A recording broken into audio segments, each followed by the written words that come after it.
이 시간 하나님께서 저희들에게 주시는 성경의 말씀은 시편입니다. 시편 119편 71절입니다.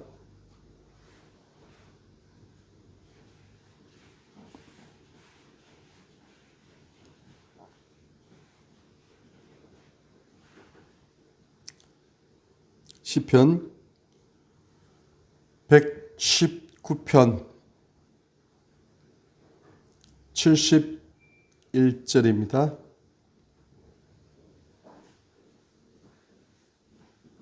고난 당한 것이 내게 유익이라. 이로 말미암아 내가 주의 율례들을 배우게 되었나이다. 고난 당한 것이 내게 유익이라. 이로 말미암아 내가 주의 율례들을 배우게 되었나이다. 아멘.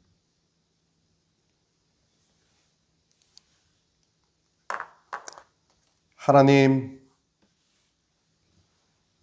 종이 주님 앞에서 주의 말씀을 대언하오니 이 말씀이 전하는 전하 받는 우리 사랑하는 성도들 마음속에 하나님의 생명의 영의 능력의 말씀으로 잘 박힌 법처럼 새겨지는 시간 되게 하여 주십시고, 주의 말씀의 능력을 힘입어 이 세상에 맡겨신 소명과 사명의 자리에서의 일을 감당하는 저희들 되게 하여 주옵소서.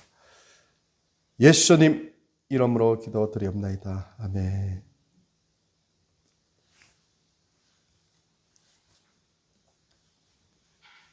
하나님께서 이 시간 우리와 함께하고 계신 것에 우리는 믿음의 눈으로 바라보면서 감사드립니다.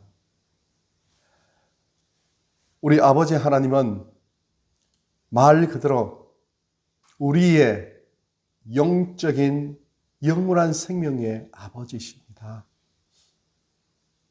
나 같은 한 사람, 비천한 사람, 이 사람에게 하나님께서 무엇 관심을 가질까?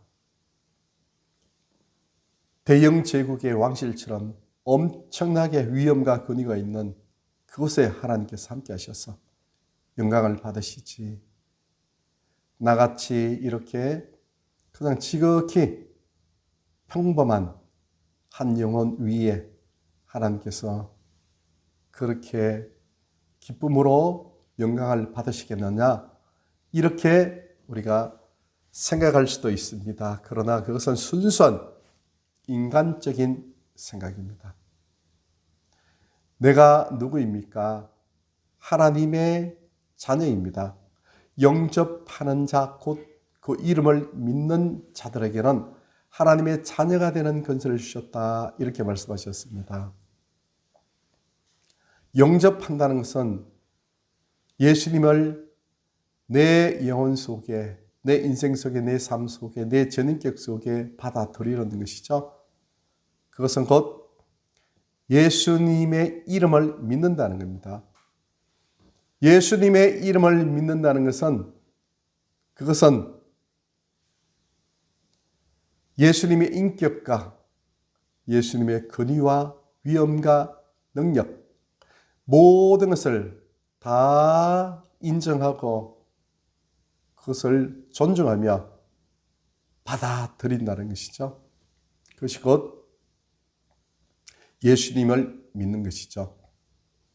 그 중에서 예수님께서 하신 그 일, 예수님께서 베푸신 그 모든 은혜를 받아들이고 믿는 것, 그것이 예수님을 믿는 것이죠. 그것은 곧 독생하신 하나님이십니다. 예수님이 독생하신 하나님이 곧 나를 위하여 십자가에 죽으시고 나를 구원해 주시기 위해서 바로 그 독생하신 예수님이 십자가에 죽으셔서 나의 모든 죄값을 지불하셨다는 것입니다.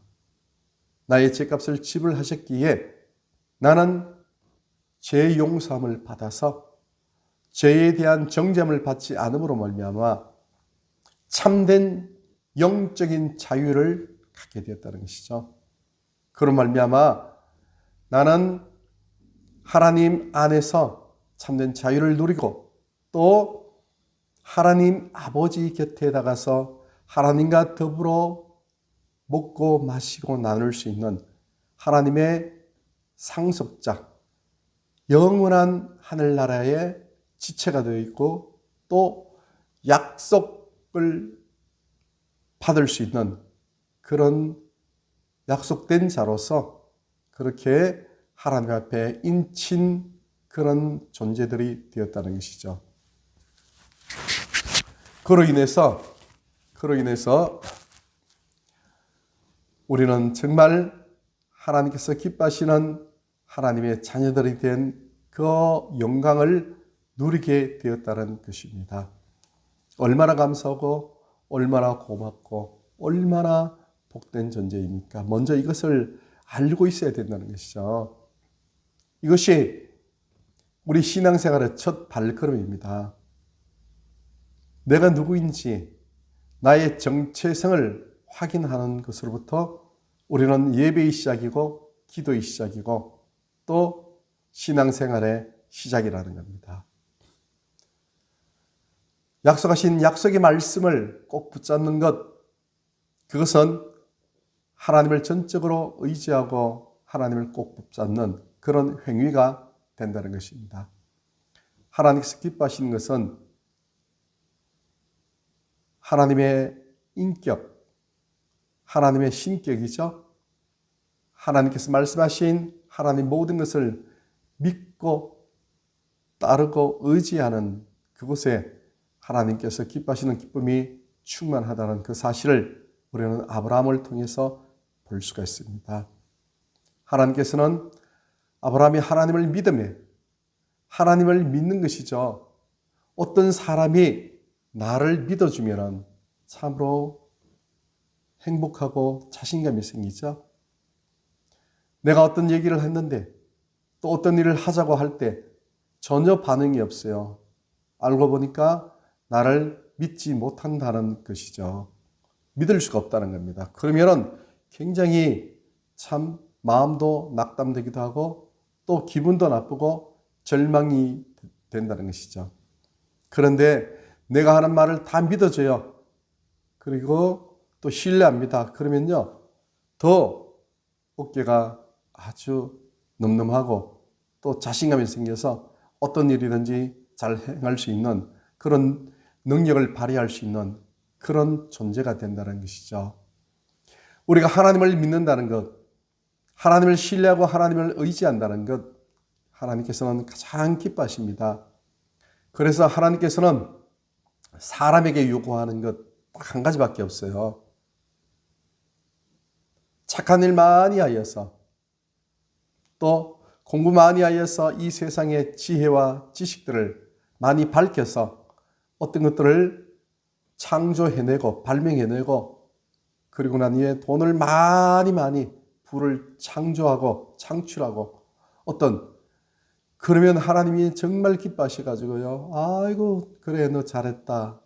그렇게 하시는 거 그거 하나님 아무런 소용이 없는 거죠.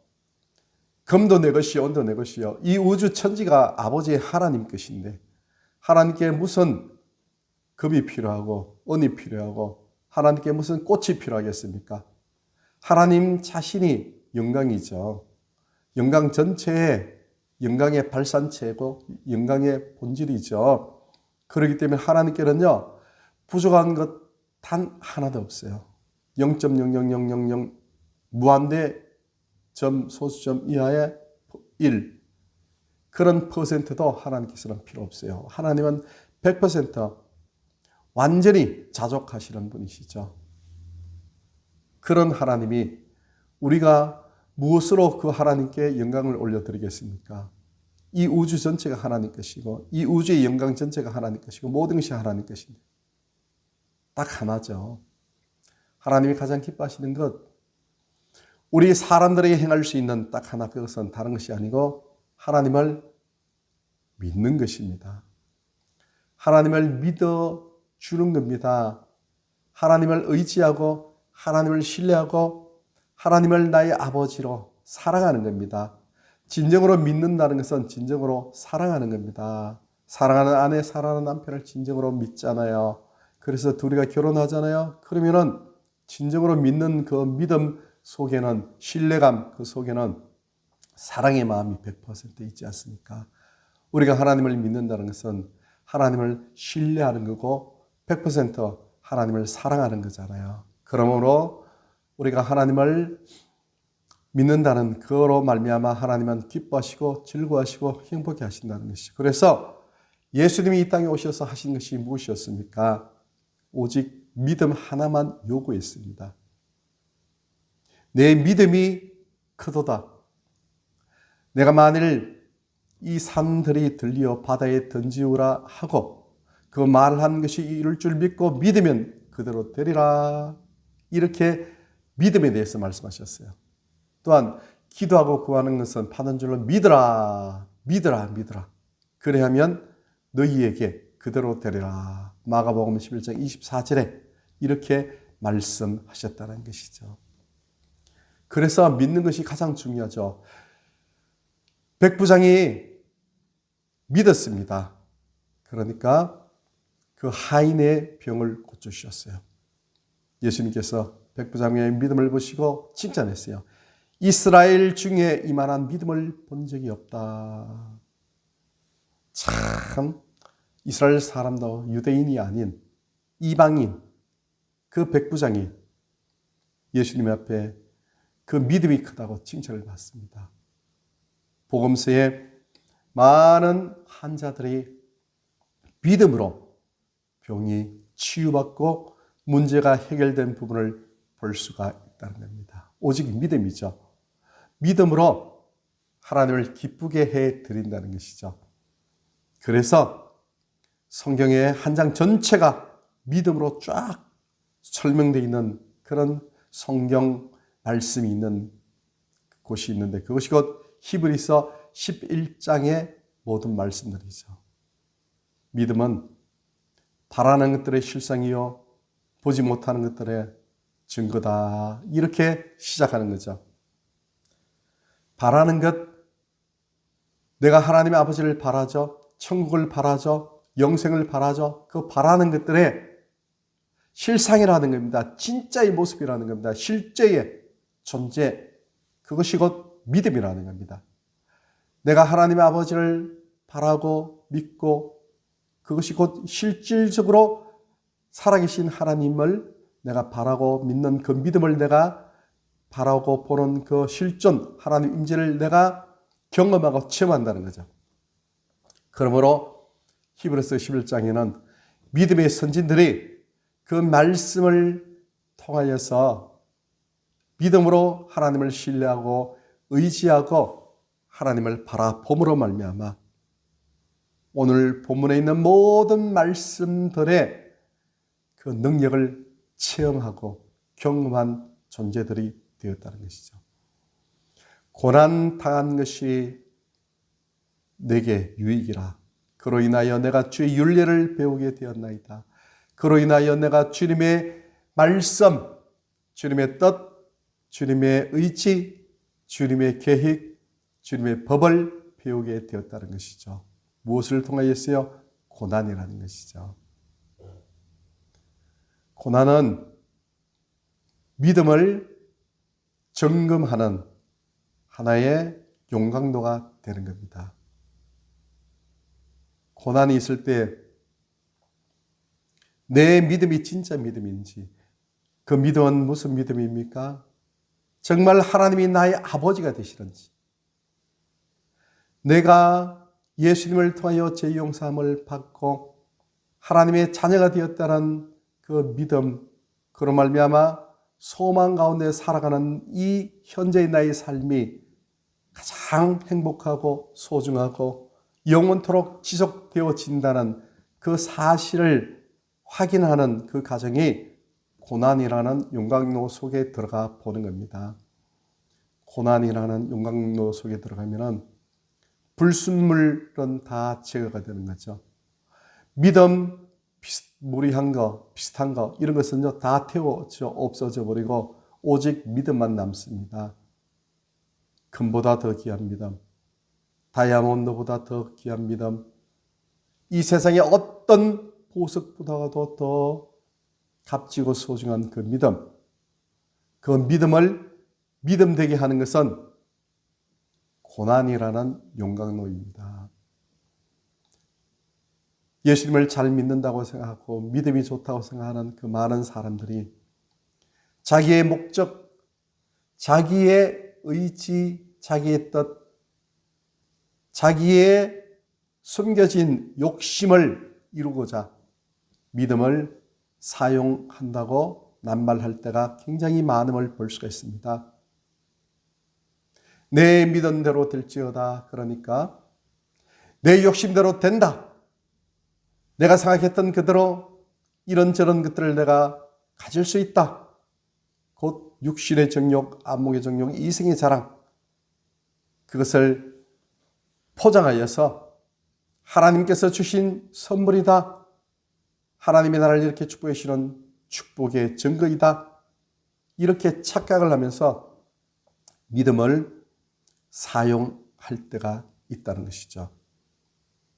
이런 사람들은 100% 고난이라는 용광로 속에 들어가면 그 믿음이라고 붙잡고 있던 그 모든 것이 다 타버리고 없어집니다. 그러면은 그 사람이 가지고 있는 것은 죄밖에 없어요. 아무것도 없어요. 그리고 참된 믿음의 소망이 끊어지니까 보이는 것 없죠. 좌절하고 낙심하고 자포자기하게 된다는 겁니다. 어떤 믿음이 진짜 믿음입니까? 바로 고난 속에서, 고난의 용광로 속에서도 더 찬란하게 불순물 하나하나까지 다 제거해버리는 그 상황 속에서도 더욱더 반짝반짝 빛나는 그 보석, 바로 다니엘 같은 친구들이죠. 하박국 선지자와 같은 그런 선지자들이죠.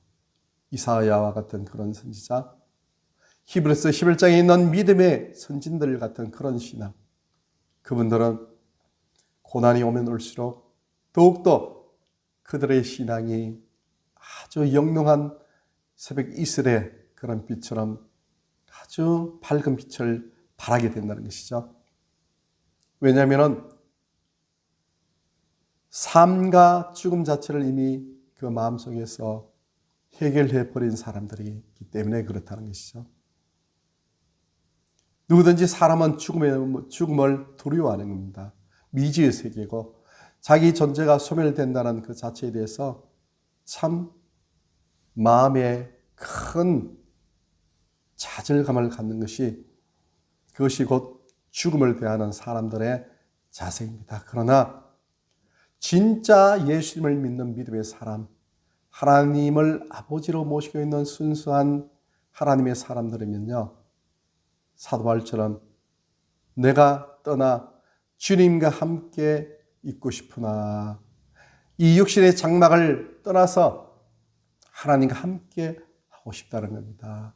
얼마나 사도 바울이 상정천을 확실하게 보고 왔는지, 사람이 가히 말로 표현할 수 있는 아름다운 천국을 직접 보고 하나님의 그 거룩한 영광, 예수님의 아름다우신 것을 경험하였기에, 체험하였기에, 또 지금도 체험하고 있기에 그는 그런 고백을 했다는 겁니다.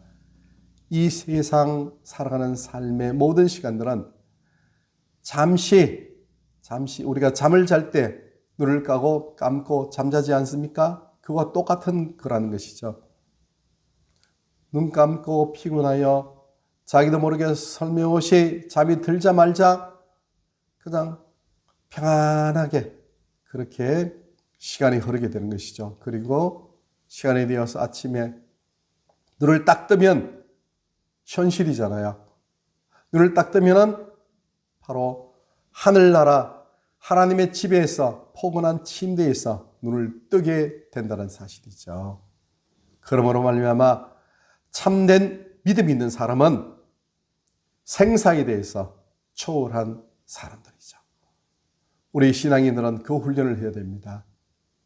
내가 언제 주님 품 안에 함께일지, 주님이 언제 내 생명을 부르실지, 항상 오늘이 또 이후의 모든 시간이 내 삶의 마지막이 될 수도 있다, 그런 생각을 가지고 겸손하게 하나님을 사랑하고 또 주변에 있는 사람들을 사랑하고 미워하지 않고 용서하고 너그러운 마음으로 살아가는 그 사람이 진실된 신앙인들이라는 것이죠.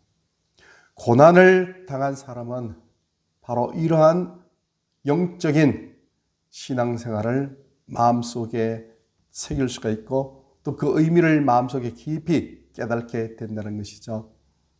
고난을 모르는 사람은 마냥 이 세상이 기쁘고 즐겁고 행복하고 유쾌한 줄로만 알고 자기 마음대로 그렇게 살아가는 것이죠. 소위 자기 혼자 잘났다고 생각하죠.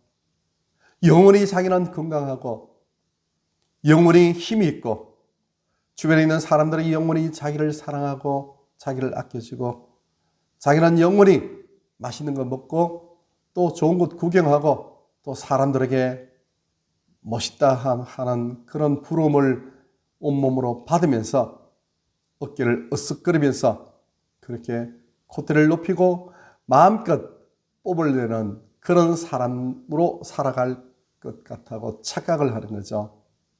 결코 그렇게 될 수가 없다는 겁니다. 사람이 어떤 존재입니까? 사람은요, 4분만 숨을 쉬지 않고 있으면 이 세상을 떠나는 그런 존재가 된다는 것이죠. 심장마비 온 사람들을 살릴 수 있는 그 골든 타임을 하죠. 그것은 4분이라고 합니다. 4분만 지나면 몸속, 피 속에 있는, 혈액 속에 있는 이 산소들이 하나하나 사라지면서 이미 내가 죽어나간다는 것이죠. 그래서 설령 그러한 행위를 통하여서 그 사람이 인공 심장박동을 통하여서도 그 사람을 살린다, 그렇게 하더라도 이미 뇌의 어떤 부분이 손상되었으므로 상당히 평생 동안 불편한 그런 모습으로 살아가게 된다는 것이죠. 그런데 이 4분이라는 이 시간 안에 뭐가 들어있습니까? 바로 코로 호흡하는 호흡의 시간이 있다는 것이죠. 코로 호흡하는 것, 즉 우리가 숨을 쉬는 이것은 무엇을 의미합니까? 숨을 쉬는 이것이 곧 생명이라는 것이죠. 우리가 숨을 안 쉬면 죽습니다. 숨을 쉰다는 것은 바로 내가 지금 호흡을 하고 있구나, 살아있구나, 그것을 느끼게 되고, 즉 내 생명은 4분이 결국은 좌우하는구나, 그렇게 생각할 때 내 생명 4분 속에 무엇이 들어있습니까? 그렇죠. 하나님께서 내 코에 불어넣으신 생기, 그 생기로 말미암아 내가 살아가는 겁니다. 하나님께서 아담의 코에 생기를 불어넣으셨죠. 아담이 호흡하고 살게 되었습니다. 그것은 곧 아담이 받은 영혼, 또 이 생명이 되는 것이 육신의 생명이 되는 것이죠. 그것이 곧 하나님께서 우리 사람에게, 인간에게 베푸신 하나님의 능력이요, 하나님의 사랑이요, 또 하나님의 모든 절대적인 주권이라는 겁니다. 하나님의 절대적인 주권으로 그 4분만 숨을 거두신다면 사람은 이 땅에서의 살아가는 삶의 존재가 무가치하게 된다는 것이죠. 그러므로 말미암아 이제 우리 사람이 어떤 존재인지를 다시 한번 생각할 때, 즉 고난이라는 그 도구를 통해서 하나님은 우리 자신이 하나님 앞에서 진정으로 겸손해야 될 그런 존재임을 다시 한번 깨닫게 된다는 것이죠. 기고만장하고 영원토록 젊음이 유지될 것 같은 그런 마음으로 살아가는 것이 아니고 언제든지 주님이 나를 부르시면 나는 주님 앞에 들어갈 수밖에 없습니다. 인간의 한계성을 깨닫고 생각하면서 항상 겸손하게 사람들을 겸손하게 대하고 하나님 앞에서 겸손한 마음으로 감사한 마음으로 그런 마음으로 살아가는 사람이 진정으로 하나님께서 고난을 체험하게 해주신 그 사람이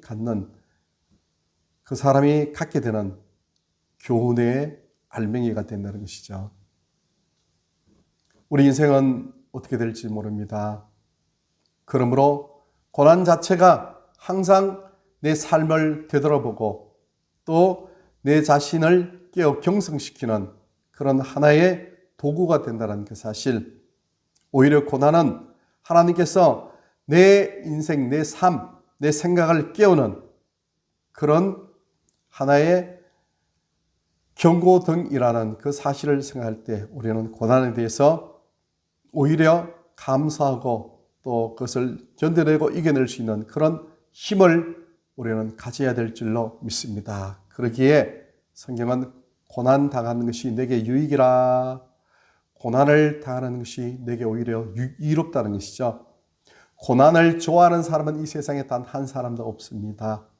그러나 비록 싫지만은 그 고난을 당함으로 말미암아 우리의 영혼이 더욱더 하나님께로 가까이 나가고 이 세상에 물들지 않고 더 나의 존재의 연약함을 깨닫고 한계를 깨닫고 하나님을 사랑하는 마음으로 더욱더 하나님 앞에 가까이 나가게 만드는 그런 도구라는 그 사실을 마음속에 꼭 새기는 우리가 되어야 될 줄 믿습니다. 어저께는 결혼 예식장에 잠깐 다녀왔습니다. 그리고 그곳에서 이제 목사님들을 만나서 대화를 잠깐 나누던 중에서 한 목사님이 그렇게 얘기하셨습니다. 어떤 한 목사님이 그분이 이제 은퇴식을 며칠 남겨두고 갑자기 목욕탕에서 목욕을 하신 후에 세상을 떠났다는 겁니다. 심장마비겠죠. 이제 은퇴하고 난 이후에 연금을 받아서 그렇게 생활할 수가 있는 바로 그 시간이 온 것이죠. 평안하게 육신의 안식을 좀 누릴 수 있는 그런 시간인데 연금 한 번 타보지도 못하고 세상을 떠나셨다는 것이죠. 인생이란 그렇습니다. 갑자기 세상을 떠나시는 분들이 주변에 보면 있습니다. 우리 인생은 그런 겁니다. 갑자기 세상을 떠나면요, 가족에게 얘기도 못합니다. 작별 인사할 그런 시간도 없습니다. 화장실에서 갑자기 세상을 떠나시는 분들, 또 길 걸어가다가도 갑자기 세상을 떠나시는 분들, 운전하시다가도 갑자기 세상을 떠나시는 분들, 참 다양한 사람들이 있죠. 그러므로 우리는 항상 이런 것들을 또한 생각하면서 언제든지 우리 인생에서는 어떤 일이 일어날지 모른다. 그것을 생각하면서 항상 겸손하게 하루하루 삶을 살아가면서 우리의 아버지가 되시는 하나님께 감사하면서 또 하나님께 기도하면서 늘 우리에게 주어진 어떤 일이든지 하나하나 하나님을 더욱더 사랑하게 하고 하나님께로 나가게 하는 하나의 하나님의 영적인 부르심이라는 그 사실을 기억하고 결코 이 세상에 있는 일로 인해서 우리 마음이 혼돈되고 또 복잡해져서 그곳에 집중되어서 하나님이 나를 부르시고 있고 늘 나랑 대화를 나누자고 말씀하시고 교제하자고 말씀하시는 그 영적인 그 사인을 잊어버리고 이 세상에서의 고난의 참된 가치를 완전히 다 모른 채 그렇게